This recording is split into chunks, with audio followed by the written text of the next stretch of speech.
সকলোকে নমস্কাৰ। মোৰ অন্য এটি ভিডিঅ'লৈ আপোনালোকক স্বাগতম জনাইছোঁ। আজি আইৱাবলৈ গৈ আছোঁ। মাৰ গাটো ভাল নহয় বুলি আপোনালোকক কৈছিলোঁ আৰু সেইবাবে মই ওলাইছোঁ। এয়া আইৱাত নদীৰ কাষতে আছে আইৱা ঘৰটো, আই থানটো। সেয়া আমৈদেউৰ লগতে ওলাইছোঁ। ভৰি হাত ধুবলৈ কাৰণে ইয়াত টিউবৱেলৰ ব্যৱস্থা নাই। আগৰটোত আছিলে টিউবৱেলৰ ব্যৱস্থা, কিন্তু আগৰটোৰ পৰা মানে এতিয়া অকণ বেলেগ এটুকুৰা ঠাইত আনিলে। আজি এইবাৰ মানে প্ৰথম অপেনিং হৈছে আৰু আগৰটো টিউবৱেল আছিলে। সেই আগৰ টিউবৱেলটো মানে উঠাই আনিবৰ কাৰণে অসুবিধা হ'ল। আকৌ নতুনকৈ টিউবৱেল এটা বহাব পৰা নাই আৰু ভৰি হাত নোধোৱাকৈ যাবলৈও বেয়া লাগে। সেইবাবে নদীতে ভৰি হাতকেইটা ধুই মেলি আই থানলৈ বুলি যাব ওলাইছোঁ। পালোহি আই থান, কিন্তু আকৌ মানে নদীত ভৰি হাত ধুই লৈছোঁ। মানে এইকেইদিন একেৰাহে বৰষুণ দি থকাৰ কাৰণে নদী পানীও বাঢ়িছে আৰু পানীখিনি একেবাৰে ঘোলা। আগতে অকণমান চাফা আছিলে পানীখিনি। বিহু চিহু হ'লে মানে মানুহবোৰে তাতেই মানে কাপোৰ কানি ধুৱেগৈ, কিন্তু এতিয়া পানীবিলাক বেয়া আইৰণ হ'বলৈ ধৰিছে। ব্লেংকেট ঘৰত ধুবলৈ দিগদাৰ হয়। আৰু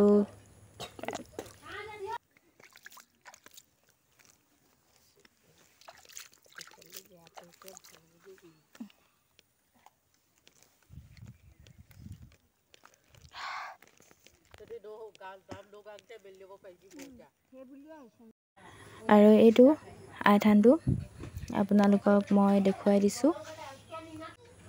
এয়া পালোহি আৰু এয়া আই থান পালোহি। আৰু মই ভইচ অভাৰ কৰি থাকোঁতে আপোনালোকে চেৰচেৰুৱা কিবা কিবি মাত শুনি থাকিব পাৰে। মই চব্জি বনাই আছোঁ, কৈছোঁ এইকেইদিন সময় পোৱা নাই একেবাৰে। এয়া আই থানত পালোহি আৰু চাহ খাবলৈ দিলে।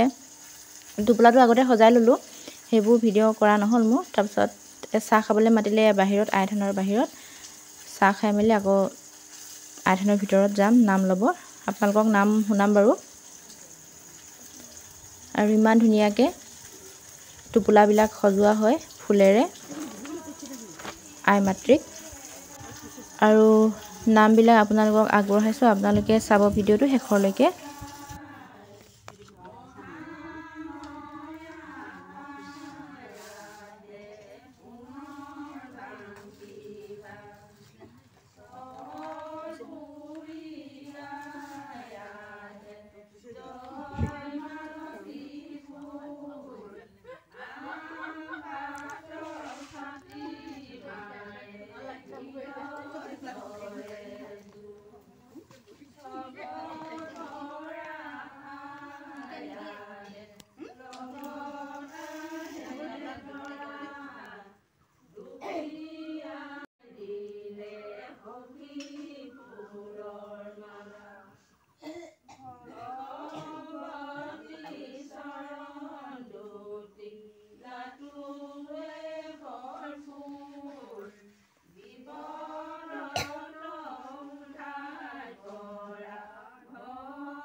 আৰু মই ভিডিঅ'টো আধালৈকে কৰিলোঁ নাম গাই থকা, কাৰণ একেবাৰে শেষলৈকে কৰিব বেয়া লাগে, যিহেতু নাম শুনিব যোৱা হৈছে।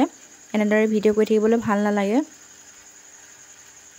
আৰু এতিয়া প্ৰসাদ বিলাইছে। প্ৰসাদত বুট থাকিব, লগতে কেঁচা পিঠা আৰু সান্দহগুড়া। সান্দহগুড়া হয়তো সকলোৱে চিনি পায়, কৰাই ভাজি কেনে জালুকৰ লগত খুন্দে আৰু লগত চেনি দিছে। এনেদৰে খাব লাগে। এয়া প্ৰসাদ। আৰু এই প্ৰসাদখিনি ঘৰলৈ লৈ আহিব নালাগে। আৰু এই প্ৰসাদ ভাগ ঘৰলৈ আনিবলৈ নাপায় বুলি কয় গোপিনীসকলে।